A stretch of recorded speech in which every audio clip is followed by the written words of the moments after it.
தங்கத்தாமரை மகளே வாருக கத்தித்தாவது மனமே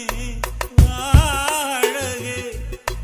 வெள்ளம் வந்தத வெள்ளம் சிறு விரிசல் கண்டது உள்ளம் இவையெல்லாம் பெண்ணே உன்னாலே